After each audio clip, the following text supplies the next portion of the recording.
Avoir.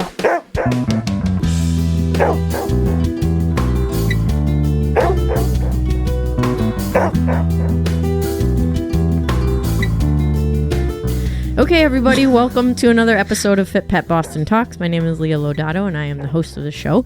Today, I am joined by my spouse, Lori. Hello. And by our friend, Renee. Hi. Thank you for joining us once again, Renee. My pleasure. If you missed it, Renee was on the podcast 4 years ago. Wow. Crazy to think about. And so she is back to talk a little bit about professional dog grooming. Super excited. Laurie has a list of questions to ask Renee. If you're new to the show, thank you so much for your listening ear and for tuning in. Please feel free to rate and review the podcast on whatever platform that you're listening to. And big announcement, people, I figured out how to get the podcast stream on YouTube. It only took me 5 years, but I did it. And so if you are not somebody that likes to load a bunch of apps on your phone, you can go ahead and listen on YouTube or YouTube Music. If you listen on YouTube Music, you will see the date that the podcasts were released. If you listen through YouTube, you will not. So you'll have to put a little bit of information together. But alas, it is all there. I'm super excited about it. One thing that you won't see on our podcast, and probably the reason why our little show will stay small, is that we don't do video. So the audio is available on YouTube, but not the video. And there is a couple of reasons why I don't do video. Reason number one, actually, this is reason number two. We'll talk about reason number one in a minute. But reason number two is that I don't have the talent or the time to produce video. It's really time consuming, expensive, and takes a lot of skill that I don't have. But reason number one is I don't want to intimidate people that come on the show by telling them that they're going to be on video. How would you feel, Renee, if I asked you to be on the show and it was video? Super intimidated. Yeah. I would probably do it because it's the two of you. However, you would be able to see the awkwardness, I think. I don't know, something about just being on video.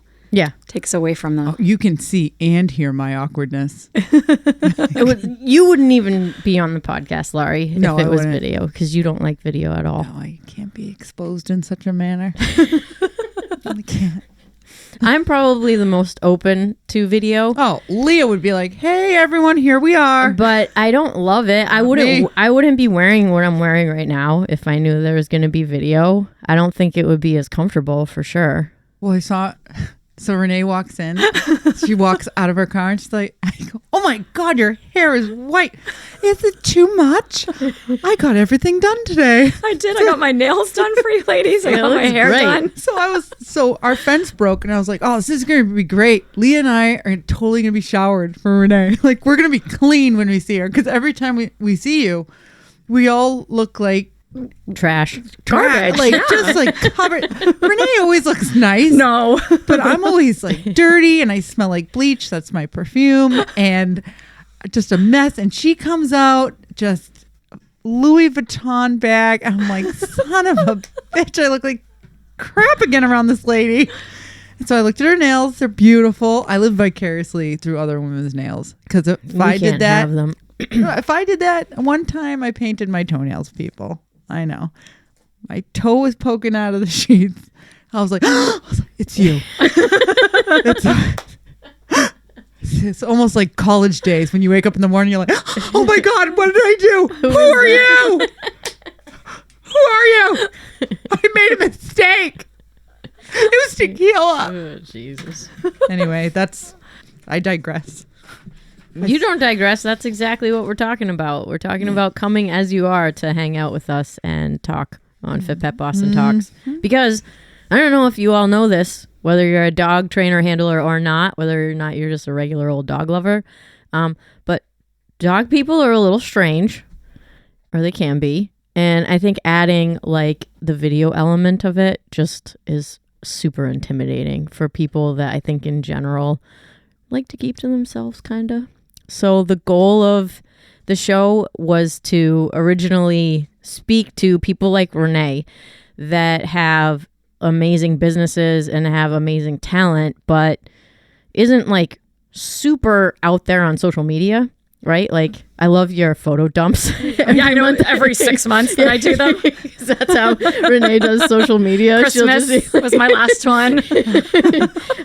So, not really too keen on the Instagram or Facebook, but probably one of the best groomers that we've ever met. I mean, just super talented and also a very shrewd business person. So there are a lot of people like that out there, whether they're groomers or vet techs or trainers and such that, don't necessarily want to be movie stars or spend all their time on Instagram or social media. So my goal was every day. I know. I look at myself and I think, I think some of these dog training social discovered. media presidents should just say they're motivational speakers, because that's what they do all day, I feel like. But anyway, that's what's up with the YouTube and video, etc. So today, Lori has a laundry list of questions to ask Renee. But before you ask those questions, Renee, can you just introduce yourself a little bit? Not to go too far into detail, because we talked a lot in our first episode, but just like who you are, what you do with the dogs and grooming and stuff. Yeah, of course. So my name is Renee. I'm a mobile pet groomer based out of Tewksbury, Mass. I've been grooming since 2012, where I went to school in South Florida, continued my education through different seminars. I take pride in the fact that I work and help to rehabilitate dogs that have had previous negative experiences. Also, I work with seniors that have a lot of health needs and different medical disorders that require that they be in a one-on-one setting. And then, of course, I have just my regulars that have been with me almost the entirety of my business that are sometimes on their second and third dog now. So, yeah, that's awesome. And whereabouts in the state do you work? I work from as far as Chelmsford, Westford area, all the way over to Winchester and kind of everywhere in between. Yeah, awesome.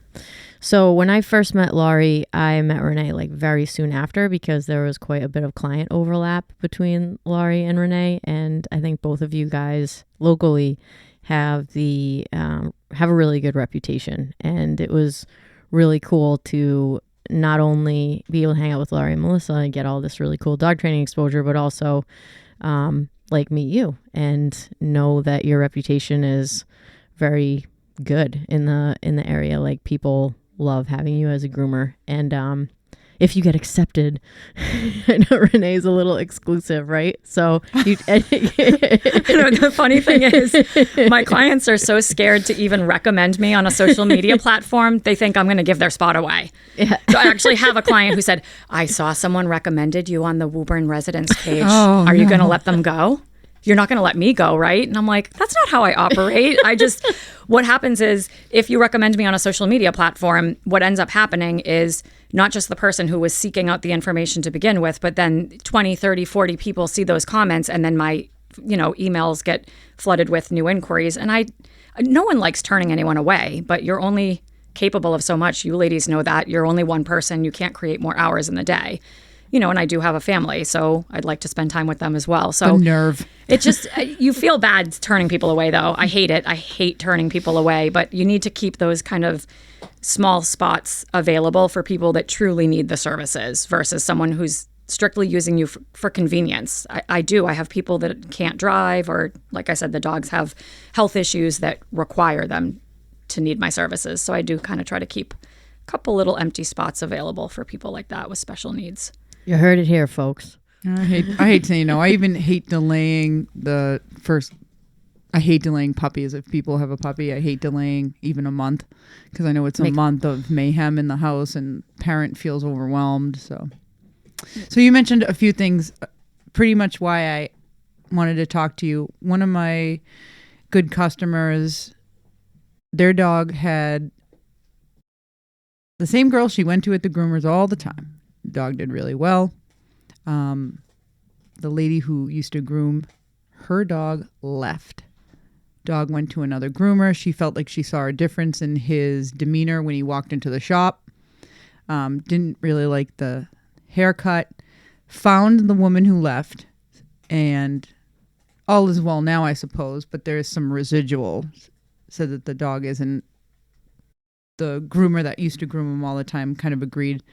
He's a little bit different, a little more snappy, maybe needs a muzzle. I don't know. if he needs a muzzle, but I know he's very snappy and very uncomfortable. And so she was talking to me saying, how can I make this better?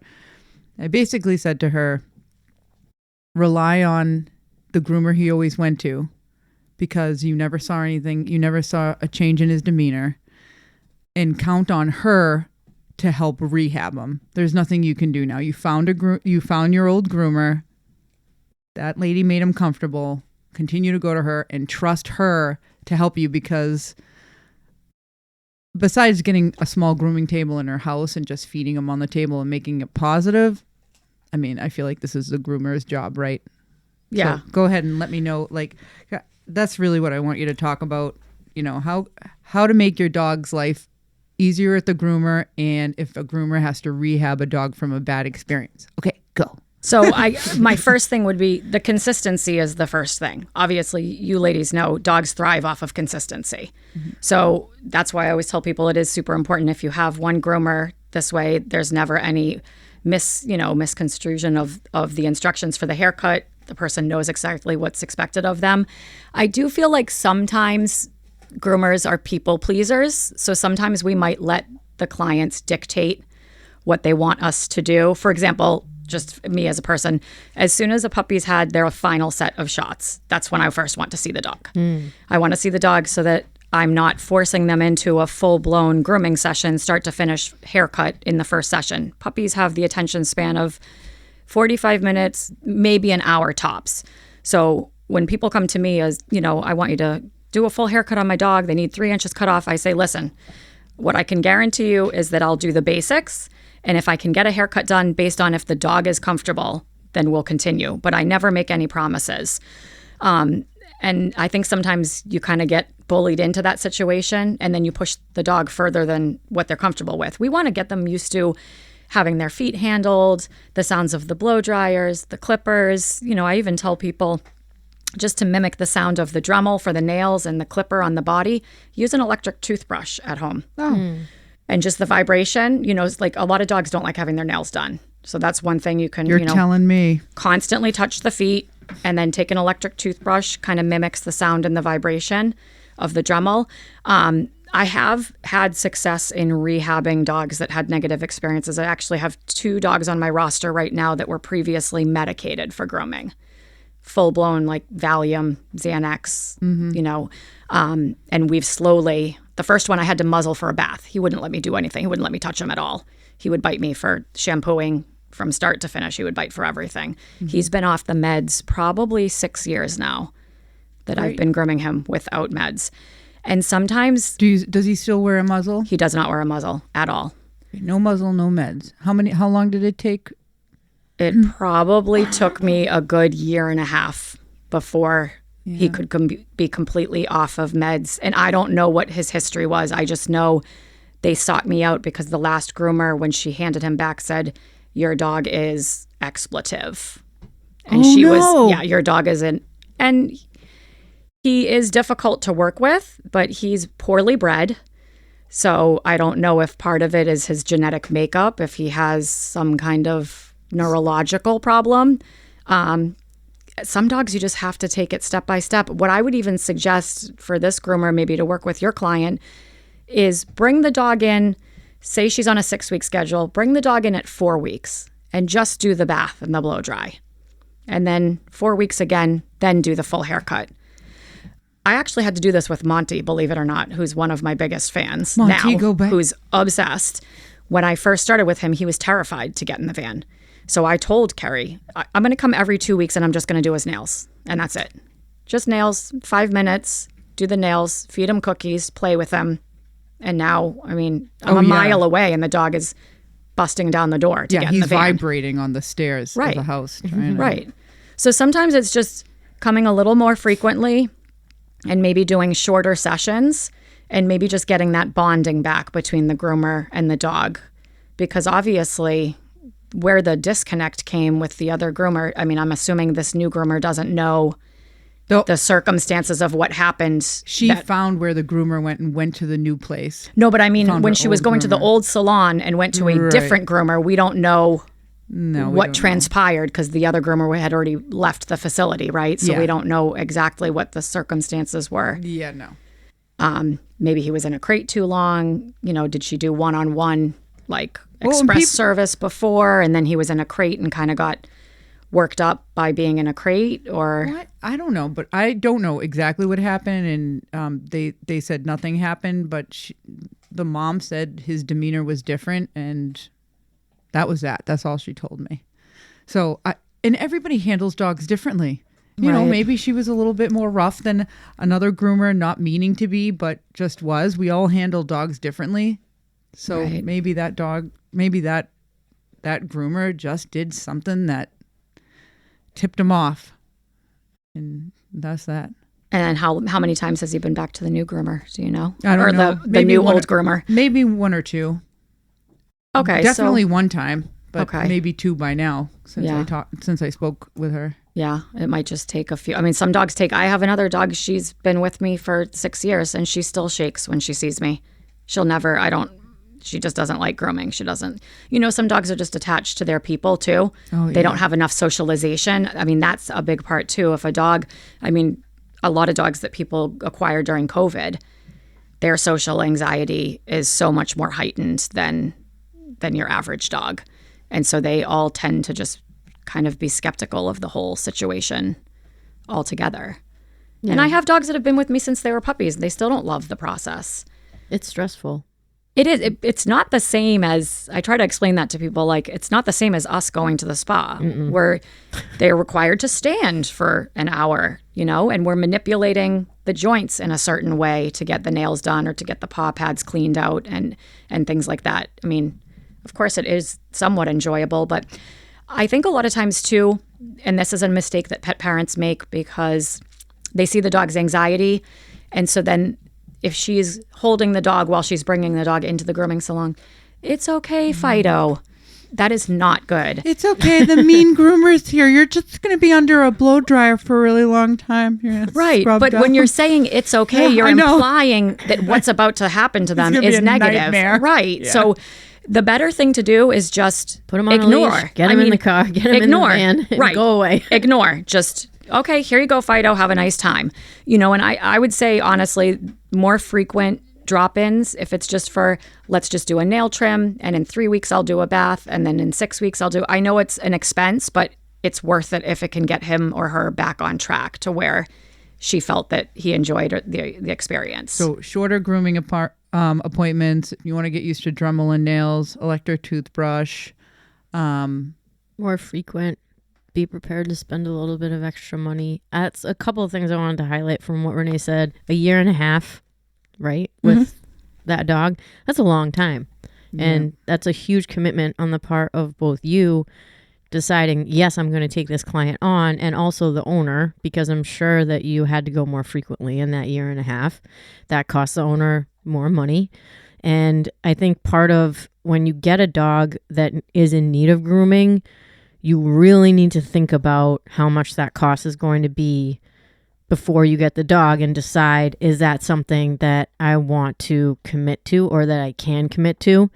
And then the time commitment, like, we are so unused in this society for waiting on things or for understanding that it's going to take a long time in order to see results. And I'm going to just pull this example apart from grooming because I was thinking about it today, and I want to say it because I walk this dog named Brody, and he's a Rhodesian Ridgeback, and he is an amazing dog. And I e-collar conditioned him to be off leash. For the first 2 months that I had him, his tail was down during our hikes. And he would stay very close to me and always very obedient, but his tail was down. So I was like, oh, whatever. He's just got a low tail carriage. And 3 months later, this dog's tail is wagging. I just had him out with Hamish and Heidi today. He's playing with the other dogs. And I thought to myself, if this dog had been, board and trained for 2 weeks or a month, nobody would even never see this is who he actually is, because it took him 3 months just for his tail to wag, while he was out and feel comfortable with me. And he's a bred dog, like a good tempered dog, you know? And so today I just had that aha moment too, just thinking like, this stuff takes time. And how do we sell that to customers when we can see, okay, like this client is going to take a long time? I just think it's a really, really important message that you brought up, Renee, and be willing to, you know, spend a little bit of extra bucks, especially if somebody like you is willing to add visits to your already extremely busy schedule to come. I think that that's great. What else you got on that paper, Lori? No, I was just thinking too, if sometimes if you sign people up for something, or because everyone always wants to know the end game, then they're like, well, when is this over? Oh my God. They never say like, hey, I'm so excited to go through this process. Nobody ever says that. They always say, when is this shit going to be over with? Because I'm exhausted just thinking about it. Right. So, and also this day and age, anytime we buy something or we're purchasing something, we're looking to see who's ripping us off first. So if really, when people, I mean, sometimes there's just price shoppers and you know it as a trainer, or if somebody's just hitting you up trying to get some prices, that's fine. I totally think everybody should do that. But I see it a lot at the vet too. I mean, this might be going off, but like I see it at the vet. You're worried about what your vet suggests because you're like, does my dog really need this? It recently came up with one of my customers' dogs really needs a teeth cleaning, and our vet recommended it, the vet that I really trust, and I think he's great. I said, yeah, get the teeth cleaning.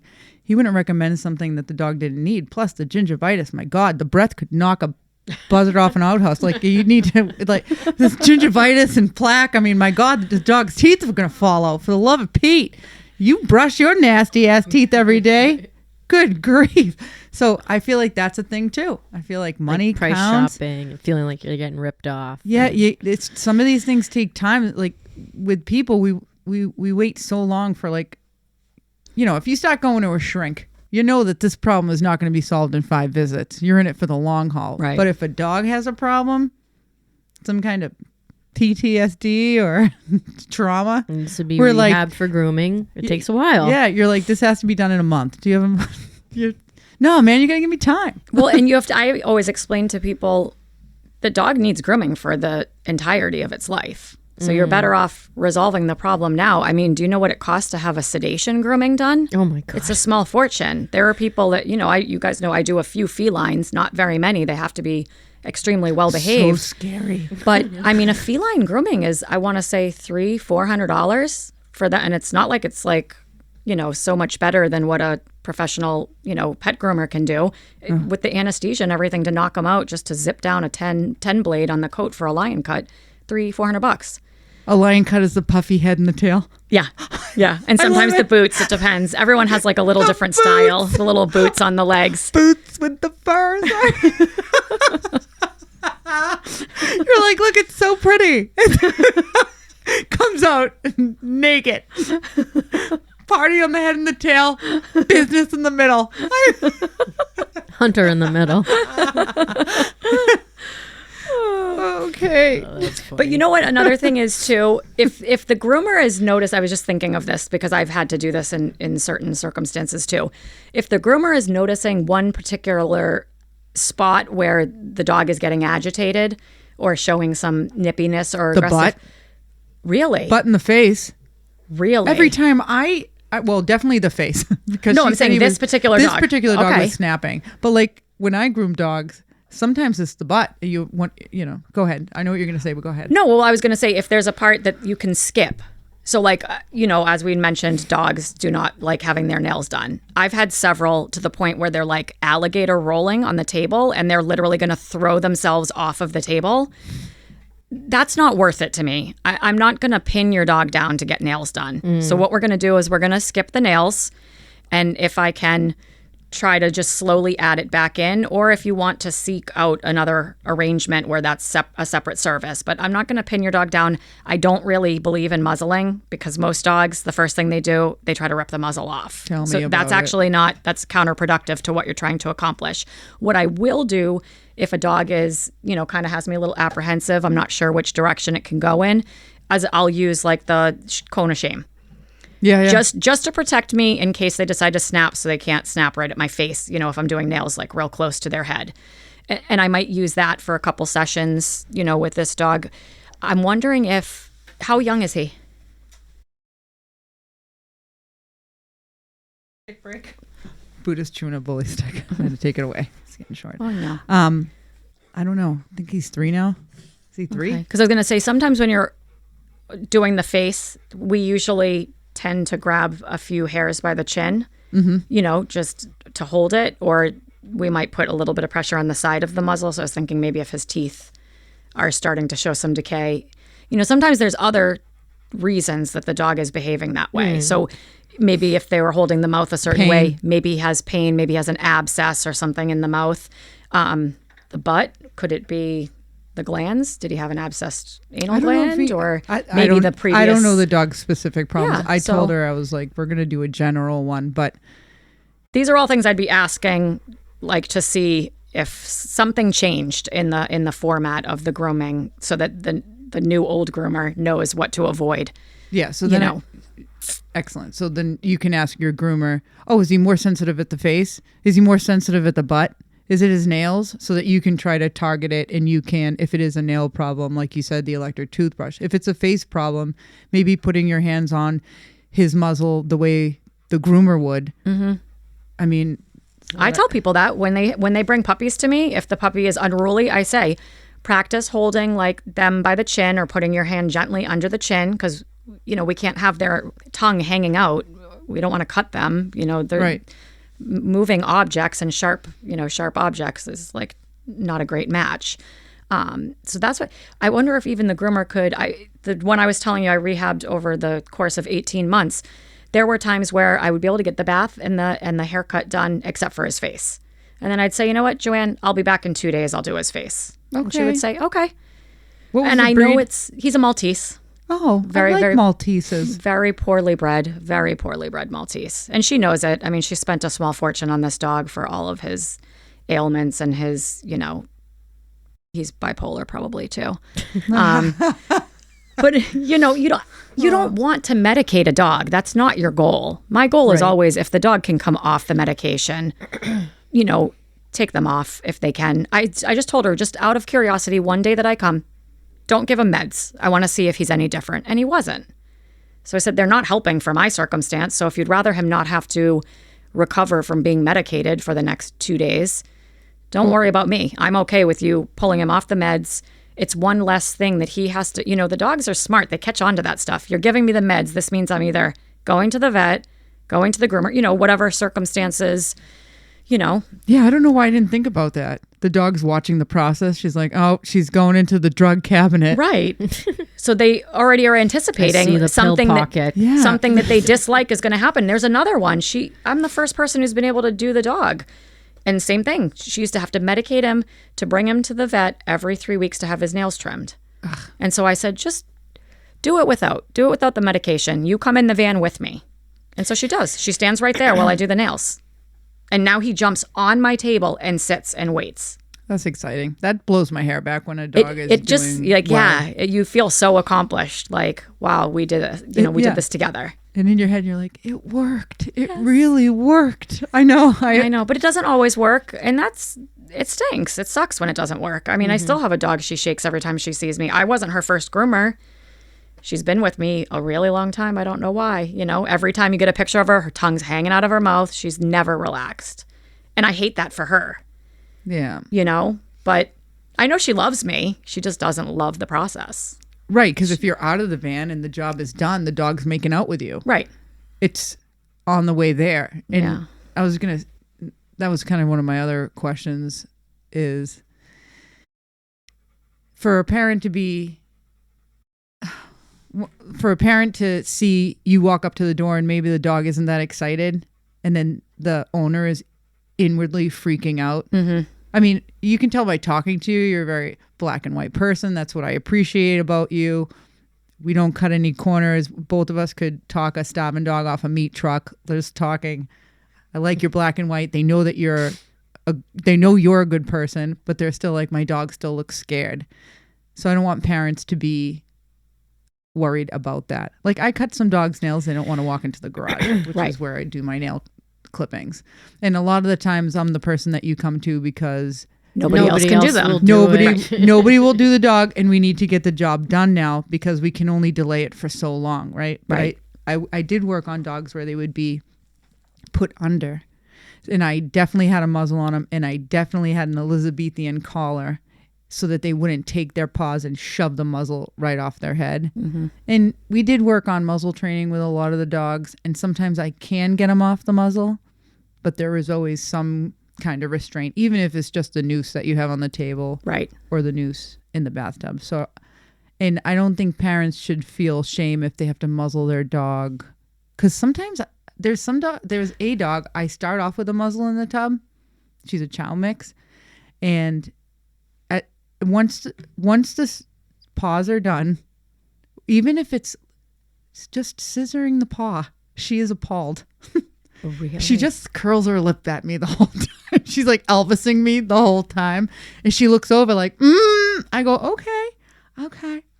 Yeah. Don't do it. So I keep the muzzle on for that just so I can get it done quickly. Right. Otherwise, I'm there for 20 years hoping that she doesn't bite the side of my face. Because I'm down there working. I can't constantly worry about her nailing me. And I know that her favorite part is the tub. She lays down, closes her eyes, and all of a sudden it's a spa moment. Wow. But on the table, she wants to kill me. So, yeah, I do use muzzles and Elizabethan collars. And sometimes your dog isn't going to like the approach, but if they love you elsewhere, I think that's a good judge, right? Yes. After, if the dog is like, what up? I love you. We should go get a drink, Yeah. I mean, and I think the dog feeds off, our energy too, right? That's why I'm the first person to tell someone if after a period of time, the dog and I don't have that connection, I'll be the first person to say to them, you can feel free to see if there's another groomer that has like a better connection with your dog, because I never want a dog to be unhappy with me. And I think that takes a lot, as for your own character to be able to say, hey, maybe I'm not the right fit for your dog. I've offered that to people and they still, no, we'll make it work. I don't want pet parents to think that automatically something bad is happening if their pet is not enthusiastic to go have something done that, clipping the nails, we're pinching the nail bed. It's not like comfortable. I mean, think about if you ever got your nails done and the lady holds the file on your skin too long. Like, when they're cutting the cuticles. Right. And they're like, took the whole finger off. Yeah, exactly. Sorry. You're bleeding. They're like pouring some weird liquid ointment on you. And you're like, what the hell is that? Yeah. So, and I'm not against people using muzzles or anything like that either. Of course, in certain circumstances, the dogs do react better to it. I just think overall, not necessarily every dog is. I mean, most of my experiences, even with the basket muzzle, the dog is literally pulling the muzzle immediately. And I'm like, okay, yeah, this isn't going to work. Usually we're going to die. Usually we're all going to die. Not muzzle trained, right? So like if the dog is muzzle conditioned, no problem. Right. You can put the muzzle on and the dog's going to be comfortable if they're muzzle conditioned. And that's another maybe topic for a different day, but something that if the dog is only wearing the muzzle for this extremely uncomfortable experience as it is, of course, the muzzle is just going to be a catalyst for all the other BS that's going on with the being in the truck and getting the nails done and stuff like that. Because there's a stigma to wearing a muzzle, right? Nobody wants to muzzle condition their dog. But at the same time, it can be a really useful tool because most dogs have teeth in their mouth. And they can choose to use them if they want. And it's not if you don't get those dental cleanings. My dog has no teeth left. So, but he's actually probably the nicest schnauzer you'll ever meet. Everyone always says that. He's so sweet. Usually they're not very sweet. I know. It's so funny too. I've been seeing more and more schnauzers or schnauzer mixes. And it's so hard because my initial gut feeling is like, oh, and like I want to go say hi because they're so attractive to me because they have the facial hair and they're just like they're very human like. Yes, they are. So it's like little old men with like smoking jackets. Yeah. Like, right? Yeah. So you want to say hi, but then they're a-holes. Yeah. So I always have to remind myself, okay, if you see, because sometimes you'll see a little mini one. There's somebody that hikes and they have a few, I don't know if they're mixes, but they're little mini ones. And I'm like, oh my God, those dogs are so cute. And I'm like, stay away. Don't do it. I know that it's just going to be a disaster. You're like, love your goatee. I love your goatee. Love the brows. The brows. Do you have any other questions for Renee? I'm so excited. Did I even answer that? Did I answer? Sometimes I get sidetracked. So if I don't, we're doing wonderful. If I don't actually answer what you're asking me to, tell me, because sometimes totally I'm like, la la, you know. I'm just crossing these off. The bleach set into my brainstem, so I'm just kidding. Your hair I is know so- all you people that dye your hair. Come on, Oh my God! too Don't close to the leave me cranium. She doesn't alone. use bleach. She doesn't use bleach. too close. Yeah. Au natural. There's, oh man, what do I want to ask next besides the weather and it's raining? I wanted to again? ask, do you think the reason why, for example, somebody works with the dog that you work with now, the groomer prior to you brings the dog to the owner and says, this dog is an expletive? Do you think that that is a lack of experience on the groomer's part? Do you think it's the fact that everybody's so busy that they don't have to take on dogs that are difficult? What exactly is it that people... what do you think it is? Is it experience? Is it a lack of experience? Is it just that everybody's busy? Is it just like... What do you think that's all about? It's definitely not lack of experience, because that woman has owned her own salon for like 30 Okay. years. So So it was definitely not just lack like of experience. maybe burnout. Either burnout, or, you know, like you said, there's so much business to go around that people can kind of cherry pick what they want to have or what they want to specialize in, because the clients are lovely. I mean, she knows what the dog is, but I mean, nobody wants to hear that. And like, she literally had just paid for her grooming and she's like, your dog is a, you know, and she tipped her. And it's just like, that's, you know, that kind of rubs you the wrong way. These people are lovely. They're wonderful. They did everything I asked them to do. And even if he's had a bad day, you know, say there's like a thunderstorm, he gets like super anxious with the weather. And say the next day is the day that I come for grooming, she'll say, oh, Renee, I hope Maxie's good for you. And then, you know, I'll bring him back. Yeah, he was great. He was fine. She's like, oh, thank God. She worries, you know, she worries about how he's going to treat me, which I know what I'm getting at this point. If he has a bad day, he has a bad day. That's fine. Now he's aged because he's been with me since the beginning. So, I mean, the dog is in his senior years now. But I think it's not everybody should do this job. To be honest, I know it. I hate saying that. And I know you gals have probably seen it within your industries too. It's, you get to play with puppies all day. That's not what it is. You know, we're not playing with puppies all day. I mean, I have a dog, she has multiple seizures while she's in my care. Oh, And I tell her every time, Scary. but the dog is 18 years old. Whoa. She's got vestibular disease. I mean, the dog she's just a mess. She's just a mess. But her other groomer basically saw her declining and said, not our problem anymore. We can't groom her anymore. And what are you supposed to do at that point? I know there's a point where, you know, is it too much on the dog in terms of the stress level? But she requires the type of coat that needs to be clipped. So now what are they going to put a 16-year-old dog under anesthesia to have a clipping so she doesn't have matted fur? No, you can't do that either. no. I mean, I can see that why the groomer would be scared it was a liability. I mean, you almost have to make special paperwork for that dog. I feel like. She knows that at any instant, and I am very, you know, specific up front. I say to her each time, this is what we call a BYOB. Like it's the best you're going to get. And I'm not going to push it. If she doesn't want me to do her face that day, I'm sorry if her face isn't perfectly manicured and all the food's not removed from her muzzle. She bites me for washing her face. She bites me for getting the gook out of her eyes. You know, I'm new to her. I've only been grooming her for maybe 2 years now. So luckily, before she really started to, you know, to take a decline, she knows my voice and my touch, but she's still, even to take her harness off, I have to unclip it and then slowly pull it over her head. I can't do anything quickly. Yeah, but I think what I'm hearing too is you're not afraid to tell people, hey, listen, this isn't going to get done. Right. And you don't think it's a reflection of your work. Like, I think a lot of us, if we say, hey, listen, I'm not going to do this anymore, we feel like it's a reflection, but we're really just doing what's best for the dog. And you just say, hey, listen, lady, I'm not going to torture your dog this much. Right. The face might not get done. And that's because of the ailments that she has. 18 years old, my God. I mean, I don't know if I had an 18-year-old dog. Record. I know. I wonder how much. That's a lot of stress to put the dog under, but you're doing your best as to however you're going to handle that. I can't say that I'd want to do the job. I can't say it. I mean, I turned somebody away for their dog. I've been grooming their other dog for, I don't know, like 8 years, and they brought their daughter's dog, and this dog was cuckoo. I didn't have it in me. He tried to leap from the table, and I caught him midair. I finished. I secured the table and the dog. I had to put the table against the wall to make sure he was fine.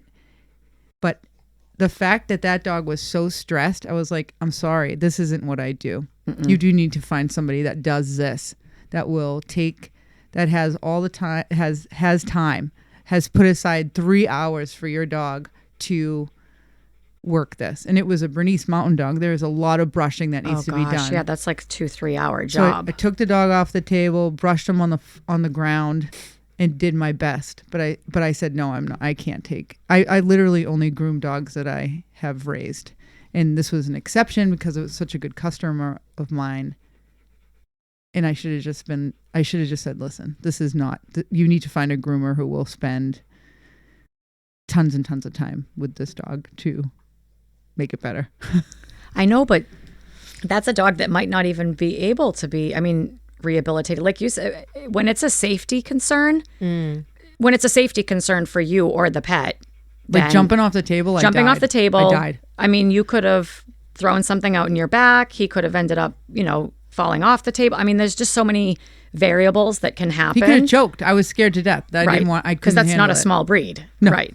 Yeah. And I caught him midair. Oh my God. I think what I'm hearing too from Renee, which is a great reminder, is just like brutal honesty with clients, but also delivering that in a professional way and then having your work support that opinion.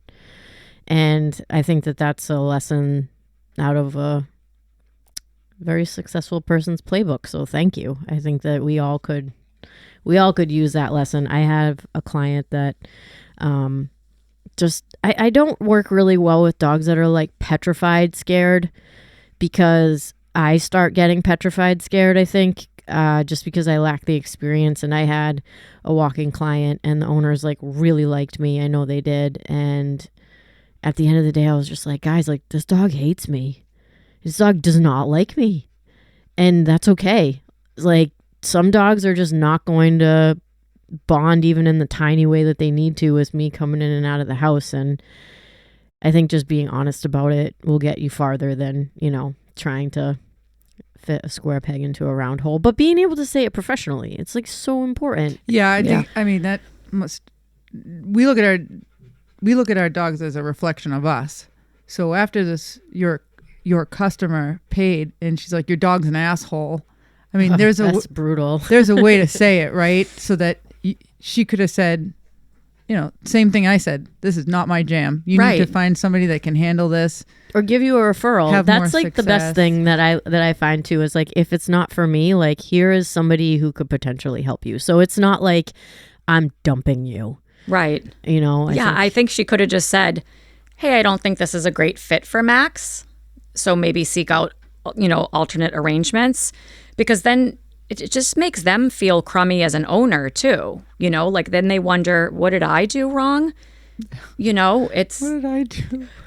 And that's, we so want sad. all the dogs to be happy, right? We all want to be like productive members of society. So there's nothing wrong with, you may feel like it's a flaw of your own character, but there's nothing wrong with saying, hey, I don't think I'm the best fit for your dog.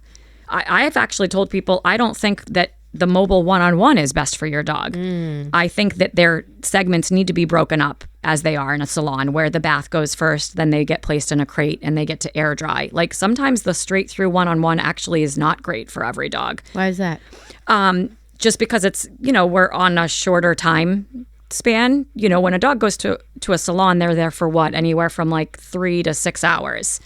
So you can really break the segment. So maybe like a larger breed that has a hard time standing.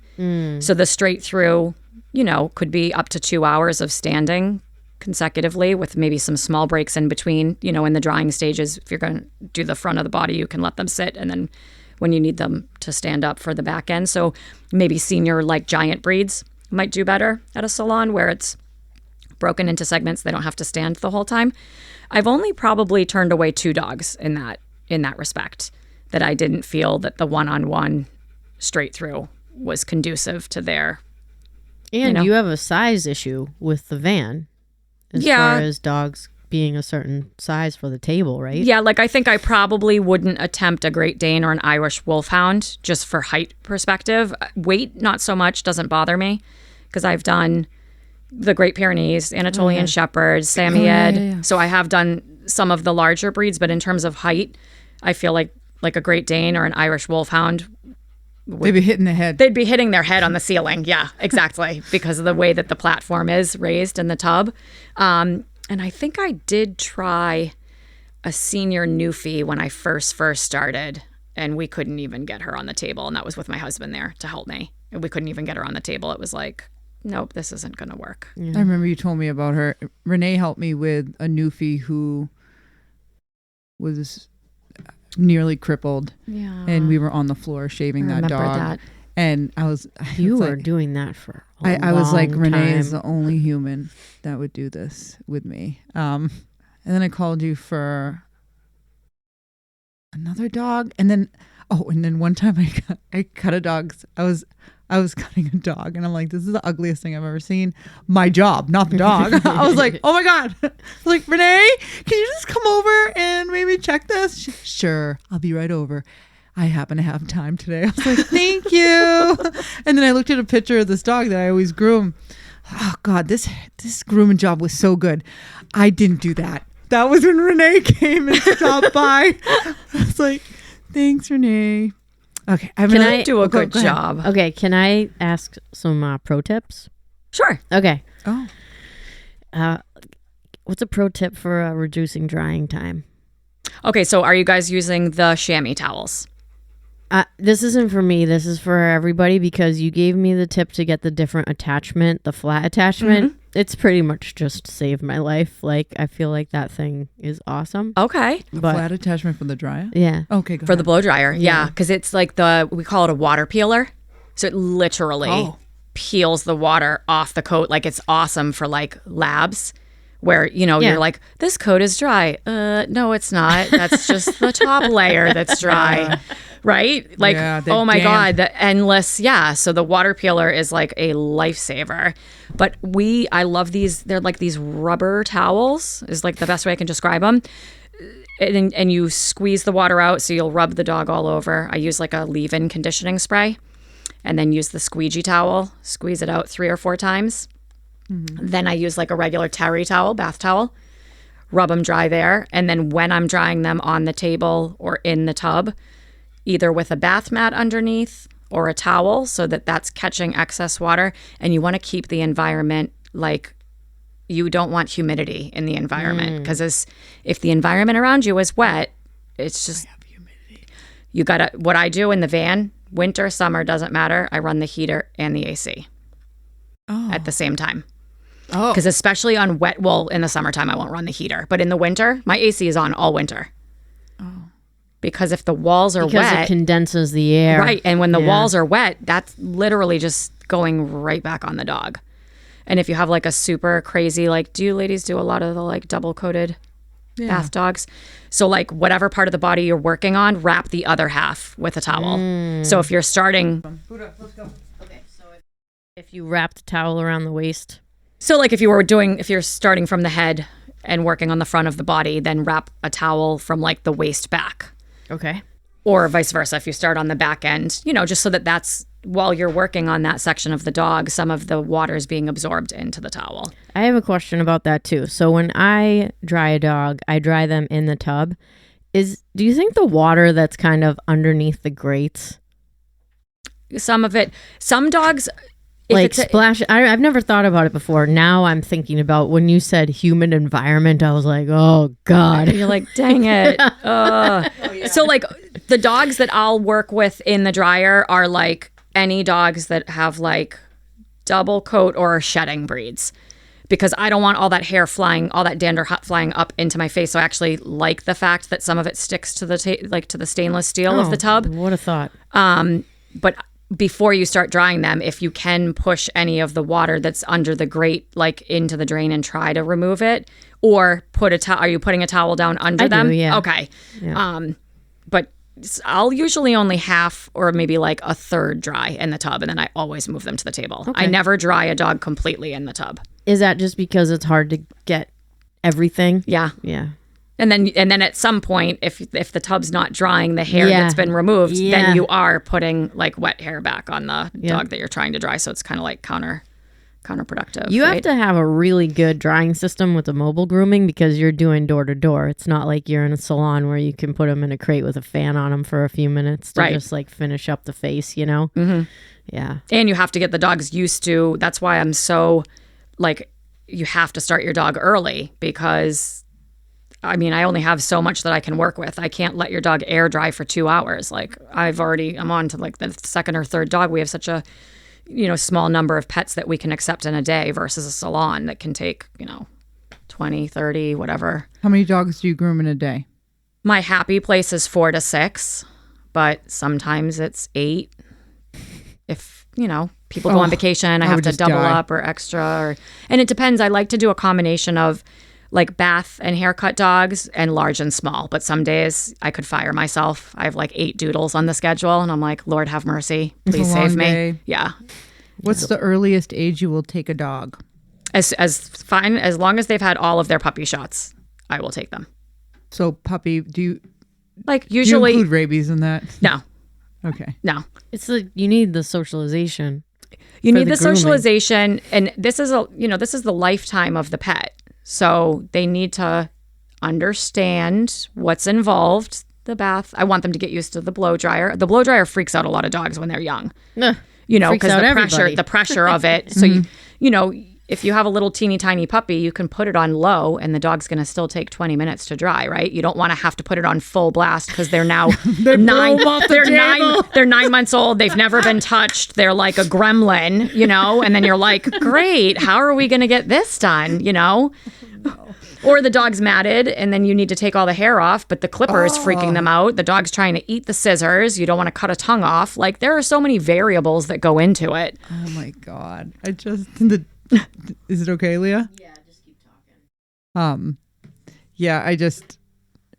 The little dogs. So what do you consider puppy shots? I'm serious. So do you want 2 rounds of distemper at least, or do you want all 3 rounds of distemper? I'm wherever people are comfortable. Like, I think probably the youngest I've taken is probably 8 or 10 weeks, maybe.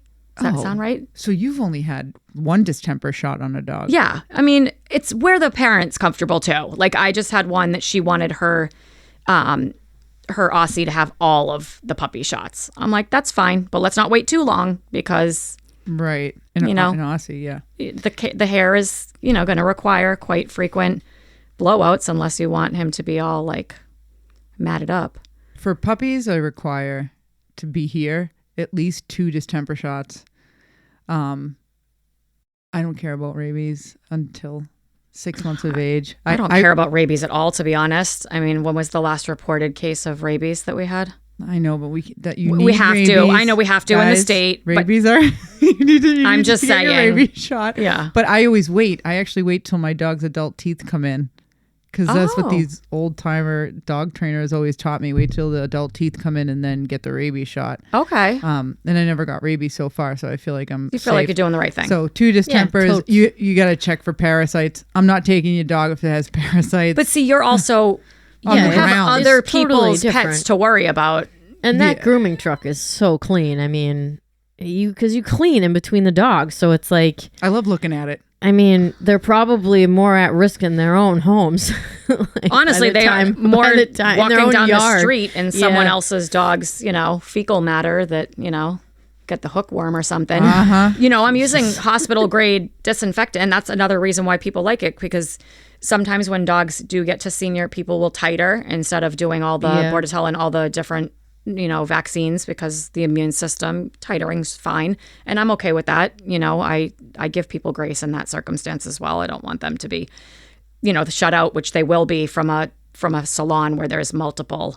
There was a woman who had to use me because her dog had a medical condition, so she aged out of everything. She had all the notes from the vet, and the salon was like, sorry, we can't do anything about it. I'm the same. I'll do titers. You don't have to have your dog spayed or neutered.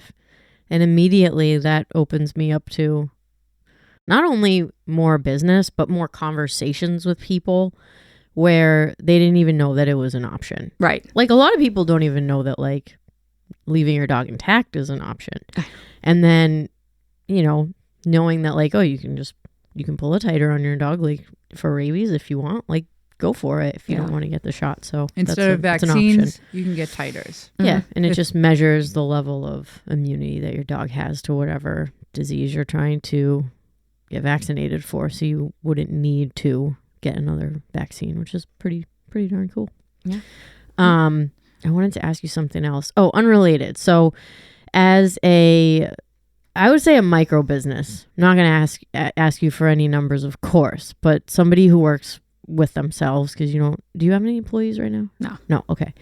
So we'll say all three of us would be a micro business. What's the most challenging thing, whether it's related to grooming or not? Besides paying taxes. Paying taxes. The death of me. I want to hit my head on the microphone right now. They really got me this year. Those suckers got me good this year. The two things in business that stress me out the most are raising prices and making my schedule, because as you know, I make my schedule for the whole year. So those two things, you know. Because it's Renee. Well, you never want. It's Transfurmations Spa, bitches. Because, you know, people like need to work around. We all have to work around all these crazy breaks and, you know, vacations on my yacht and in my camper, guys. I own a camper, glamping. That's what we do in my family. No Riviera trips for us anytime soon. So yeah, making the schedule for the year, just because initially it's so time consuming to kind of find all these puzzle pieces. And as you know, my service area is so big, and some people are like 2, 3, 4 weeks, 6 weeks, 8 weeks, whatever. So that and raising prices, because you never want to, but I mean, it's a fact of life. The cost of products has skyrocketed recently over the last few years. My fuel is like double what it was 3 years ago. Double. Hasn't come down at all for diesel. Yeah, good point. You know, the liability insurance, you guys probably have it too. I have like $1 million policy for, you know, pets injured and things like that. You know, you have to carry all those things as a responsible pet owner.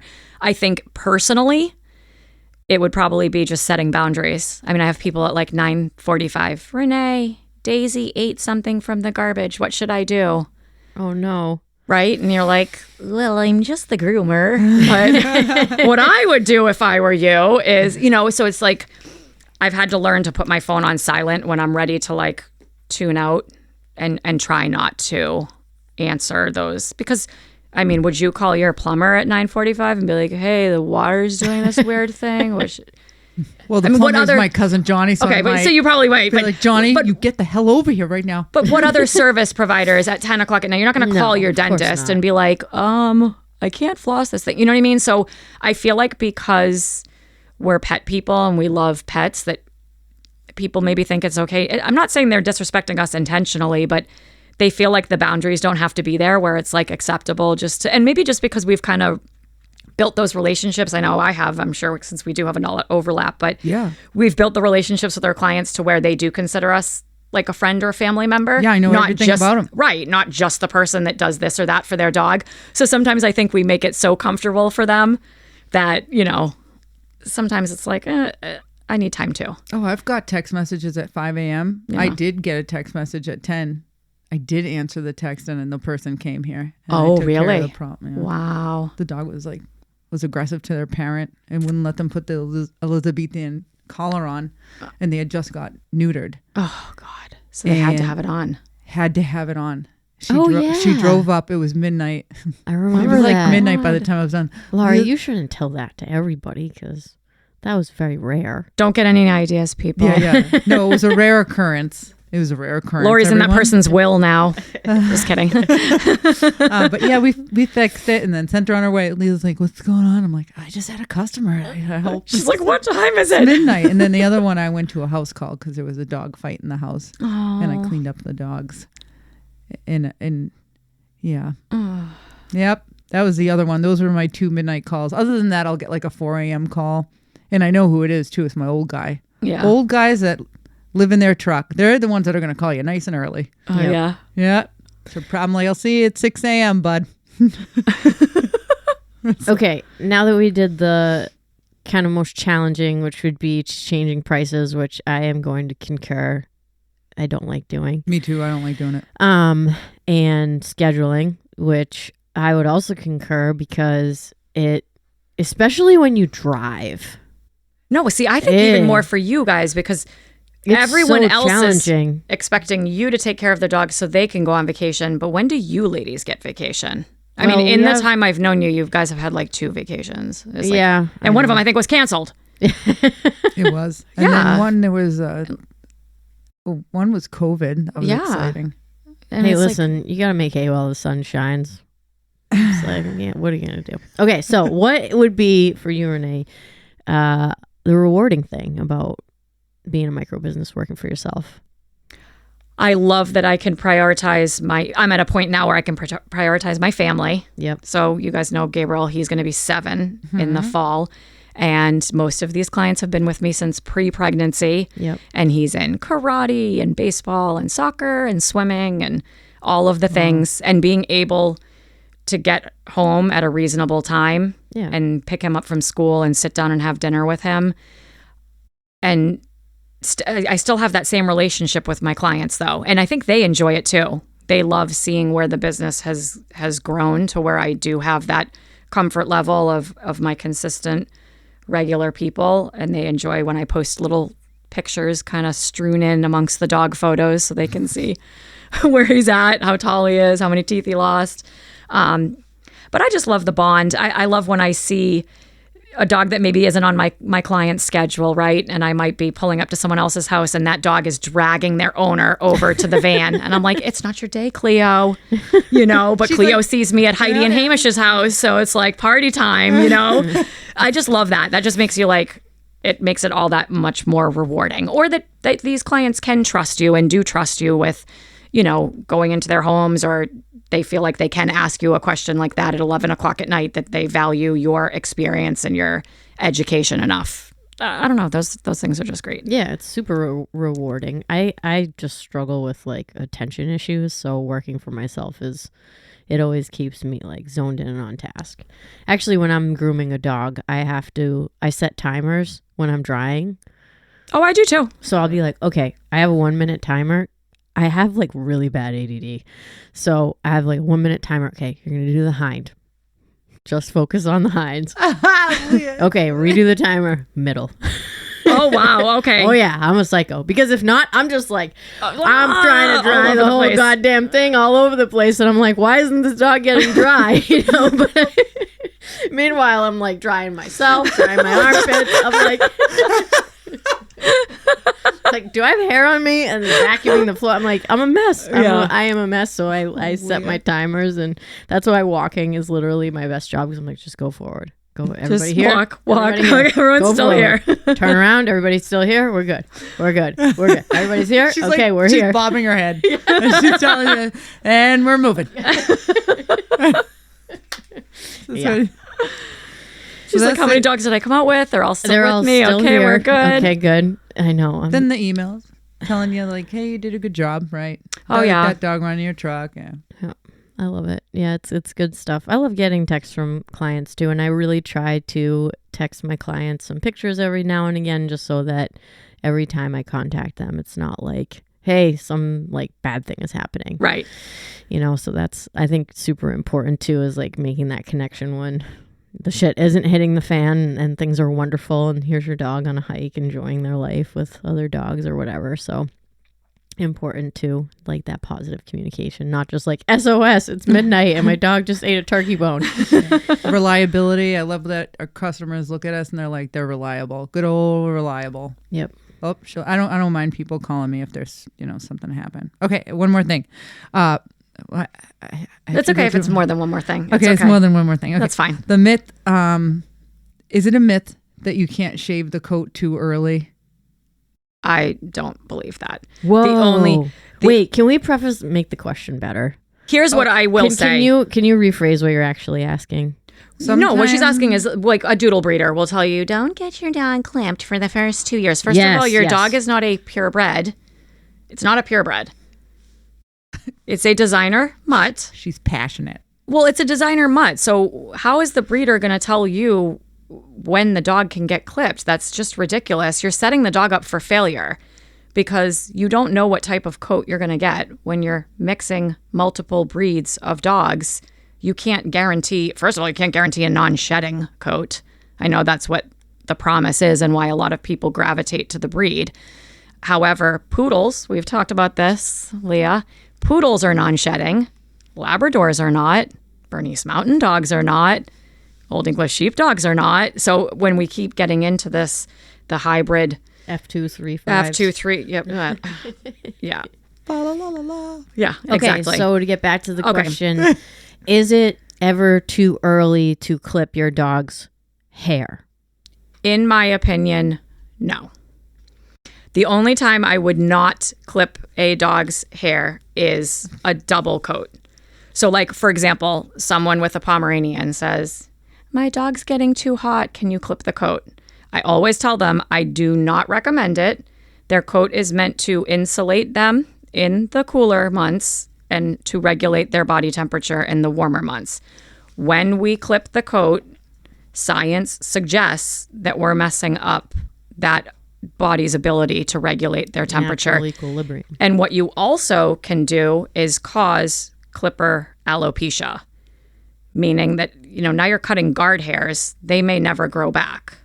So when someone insists, because I do have several clients with Pomeranians that want the hair clipped, I tell them, you are risking the fact that this hair won't ever grow back the same. If you're okay with taking that risk, obviously I'm there for what the client wants to pay for. But I do my very best to try to educate people on why I would or would not do it. So they could have bald patches. They can, but generally there is an underlying condition. Generally, if they did a blood panel, they would probably find some sort of underlying thyroid condition or something that was off balance. But yeah, it's definitely a risk. Oh, that's really It's definitely a risk. So debunked. So let's say I just got a mini golden doodle. Your recommendation by what we've said so far is you would bring the dog in basically as soon as they have their first vet visit. And then when would you want to clip their fur? I'll try on the first visit. Oh, really? I'll try it. So what I tell people is what I can guarantee on the first visit is that I'm going to bathe, blow dry, nails, ears, teeth, your dog. If they've done well and we haven't hit I give 45 minutes to an hour generally for first puppy visits, just to kind of keep things positive and happy. I always want a little bit of time for play at the end so that it's not all business. So if we've hit all of those, things within that time span and I can run the clipper over them, I'll try. But I never guarantee it. I'm never willing to go beyond the boundaries of where I feel like the pet is comfortable and jovial when the visit has finished. Gotcha. And my other question that I had for you. So I have a lab named Raven. She oftentimes goes in the water, gets a little dirty. Her coat is very good at don't make fun of me, guys, but self-cleaning. So I feel like She a cat?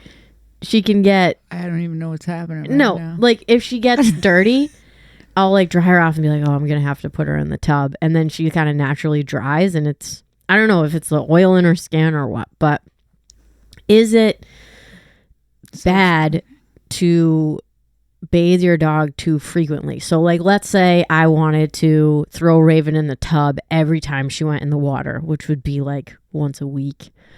Is that overdoing it? Is there a threshold that you don't want to groom your dog more than once a month, like for their skin. How do you feel about those types of questions? I do feel like you can overbathe your dog because you need time for the sebum oils. You need, the coat goes through its kind of process of when you strip the coat of all the oils. That's why a lot of groomers go through this.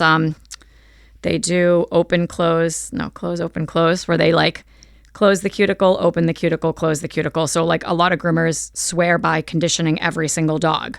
I do a leave-in conditioner, but some groomers will shampoo, condition, shampoo, and then rinse. Oh, so they don't condition at the end? Yeah. They condition in the middle and then shampoo again. Interesting. So I didn't know that. And then you have groomers that use Dawn as their shampoo. Dawn dish detergent? That's terrible. Yeah. That's what we use if a dog gets skunked.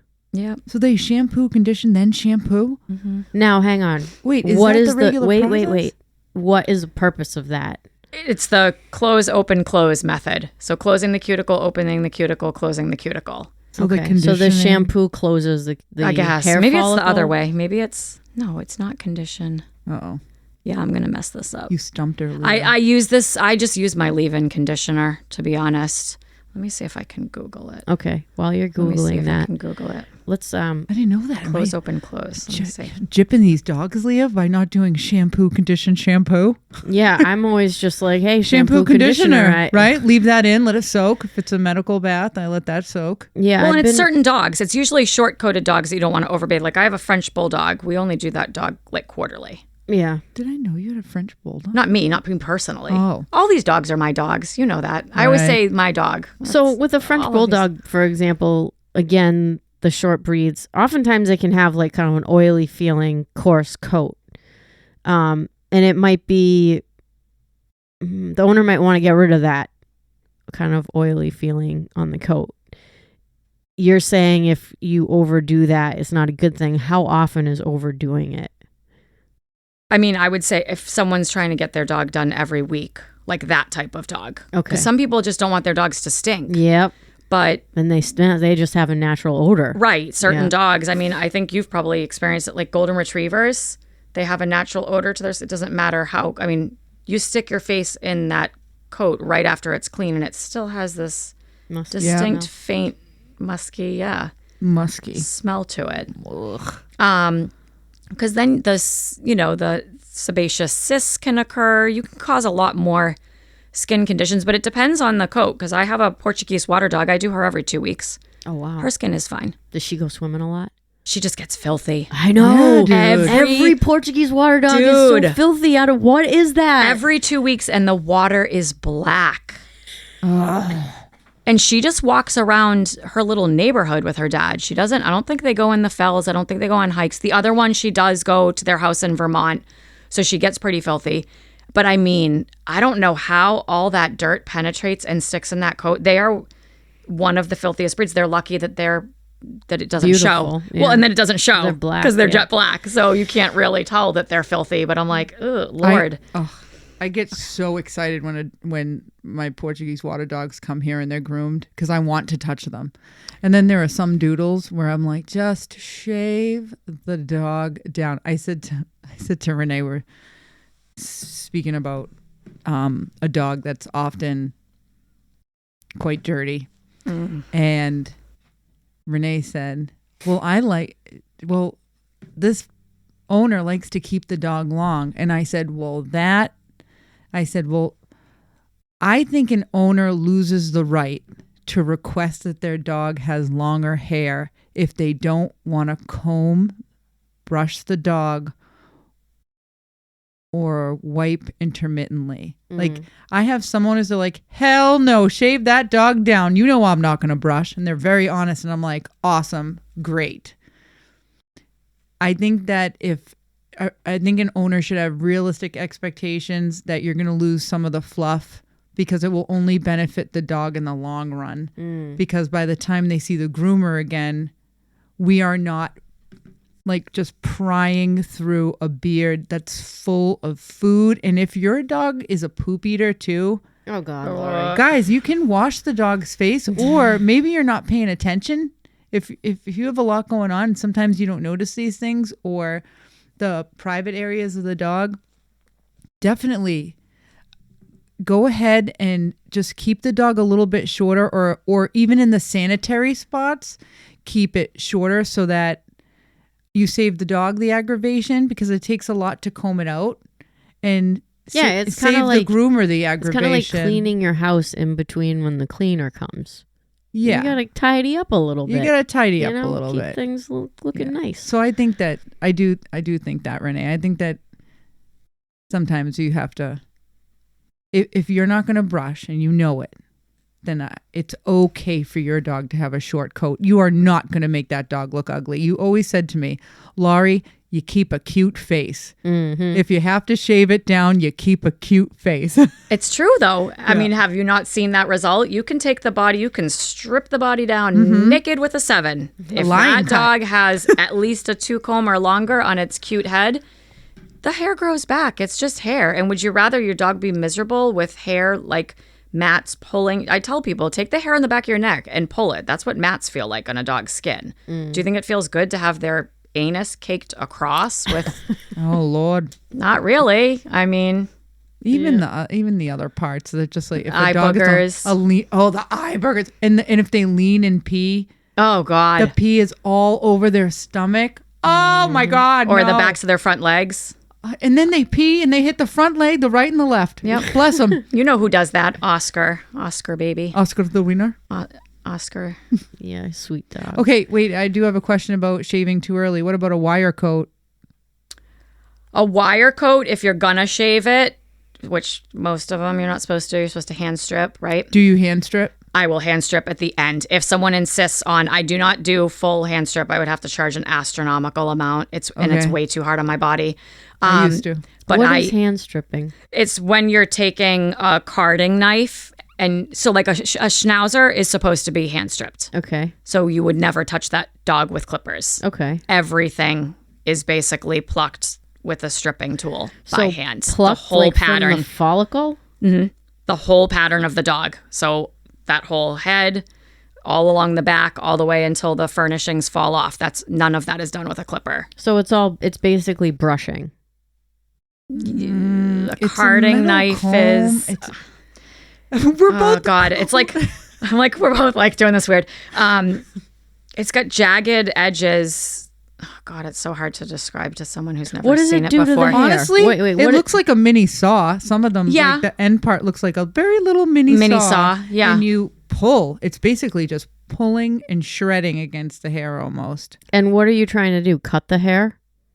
Are you cutting the hair, or you're pulling it out? You're rolling the coat, so you're pulling the hair out so that new hair can grow in. Okay. To follow the pattern. So like sometimes you actually bald the dog. Like it's especially obvious on some of the white terriers where you're literally almost virtually making the dog bald. And the idea is that the hair that follows it will be in the same path. Right. And you want it to stay wiry. Their coat should never feel soft. It doesn't get soft until you clipper it. So if you clipper it, then the hair is going to fall out on its own. Mm-hmm. And then the hair that follows it might not be in the same path. And it's softer. So it loses that coarse, beautiful, coarse texture. Because my intention when I got my Schnauzer was not to clipper him. Mm-hmm. And I did a good job for a while, but then, life and... So how long does it take to do this process? Oh, if you were to do it? It's very time consuming. Sometimes people have to go weekly to have their dogs hand stripped. My God. Yeah. It's a huge commitment. And that's why a lot of groomers, it's a skill. You have to be very skilled to do it properly, to not pull the coat out and to actually do it properly. It's really hard on your wrists because the way that you have to... Your hands hurt after. Your hands hurt big time. And it's a huge commitment from the owners. So a lot of times when owners realize, they might go into the idea with that intention as well. And then they're like, I have to be here every week. Even you said it. You were like, I was doing great. And then I'm like, this is a ton of work. It's way too much work. So what do we have for breeds? Schnauzer, like German wire hair, pointer? Would that be Pointers? Not really. You wouldn't have to worry about a pointer. I would say like a Sealyham Terrier, Schnauzer, Scotty. Mm-hmm. Wire hair Dachshund. That's who I worked on all the time. Lucy Lou. Even some of the Spaniels. Cocker, Springer. Really? some of the parts of their body. Yeah, because I competed with Springer Spaniels when I wanted to get my certification, and her entire back had to be hand stripped. Because The only thing I was allowed to clip her were her ears, tops of the ears, the 2/3 of the ear. But everything on her head, all that fuzz that kind of grows on the top of the head that kind of makes them look like they have a little toupee, that all needs to be cockers with the crown. All of that is done with the stripping or a carding knife. Yeah. Oh, interesting. So in this case, shaving does matter. Yeah. But like I said, most people, those are not most pet homes. They're okay with Most pet clipping, homes, stripping they're okay, at the end, right. yada yada. And most pet homes are not going to Show their dog. show their dog, so they're not going to want, a Shih Tzu in full coat, in a full drop coat. That's. Yeah. Oh my I had God. one client that wanted it that way, and we worked and we worked and we worked, and every time it was like I was there every 2 weeks. The dog still had mats. I'm like, this isn't going to work. You're not brushing. Either you need to learn how to maintain in between, or we need to find a length that's comfortable for them. We parted ways, and that's okay. That's fine. Oh, interesting. Bye, Felicia. All right. Do you Bye, want to Felicia. end with? So hold on. Do this you want me to tell you this open- thing? Yeah. Oh, yeah. I wanna, Okay, so- I want to end with this just because we've been going on, and I want to make sure that Close, open, close. Okay. What is the purpose? Conditioner displaces the oils on the hair. Oil displaces oil. And the conditioner also fills in the gaps in the hair shaft to make loose hair, dead skin, and dirt slip past each other. Okay. This is really something. So this is really good for skin issues and de-sheds. So you're using the conditioner at the end. Let's see. Well, every Close, dog has open, skin close. conditions now. So. Condition, shampoo, condition. So you're Condition, doing shampoo. condition and you're Okay, so it's shampooing in the opposite middle. what you said. Yeah, exactly. That's why I was like, wait a second. Now, like, Condition. my brain is starting, the coffee is starting to wear off. Condition, Shampoo. condition. So here's another explanation. Close, open, close means closing the pore first, which means covering it with the conditioner.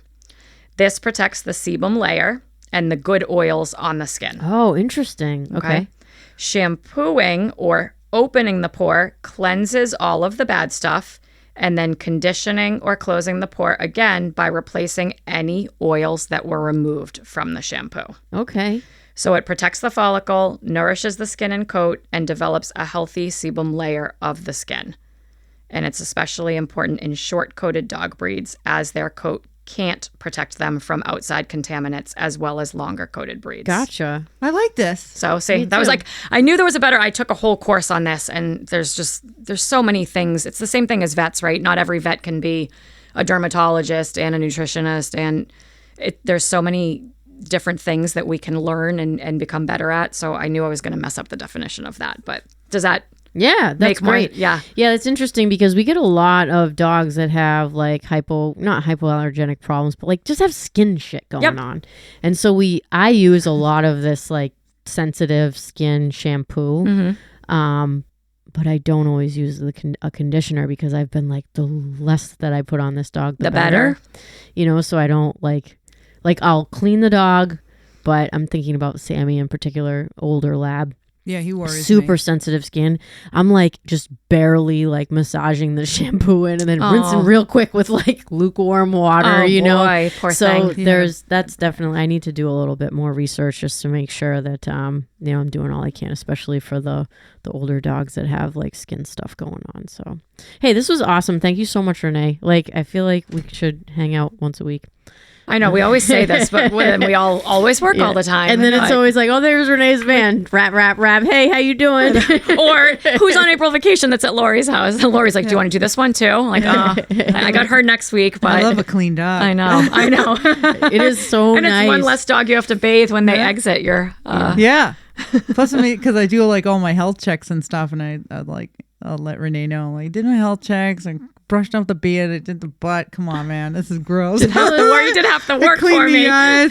I was like, because I can't. Because then I think that you'll look at it and be like, what is wrong with Lori letting this go on like this? No, it's To stressful. live up Like to when you're Transfurmations Spa. when you're caring for dogs, like and they're having a problem that could be fixed by grooming or just general husbandry, I guess you could say. It's definitely stressful. So I always know like you take care of the client so well, and I also know like when you feel something going on with a dog and you tell the owner, it's a good way to communicate if there's health stuff, because a lot of owners just don't see what we see, and especially what you see more so than myself. But it's kind of like when you're in your own home, like you don't notice that it's dusty, right? You know, so it's having true. the second set of eyes, like, hey, I feel this lump, it's getting bigger, you need to go to the vet. Right. Or like you're putting your hands in the dog's mouth, like, oh, wait a second, this is something new, you know? Like even the other day I had a dog, she has like a tiny lipoma on her eyebrow, and I'm like drying her, right? And it started weeping. So I said, oh my God, what happened? And then I'm looking, and it's like the tiniest little thing. But I said to her, she goes, oh, remember she had those all around her mouth. And I said, no cause for concern right now. Just keep an eye on it. If it grows exponentially in the next, this is when we need to be. But same thing for you. I'm sure you notice things that most people aren't home putting their hands in their dog's mouth, and it's just not how it works. I mean, well, we've shared lump stories. I'll be like, hey, did you see this lump on the? Yeah, I saw her. Did you? I thought, this is what I said. What did you say? Okay, we said the same thing. Okay, good.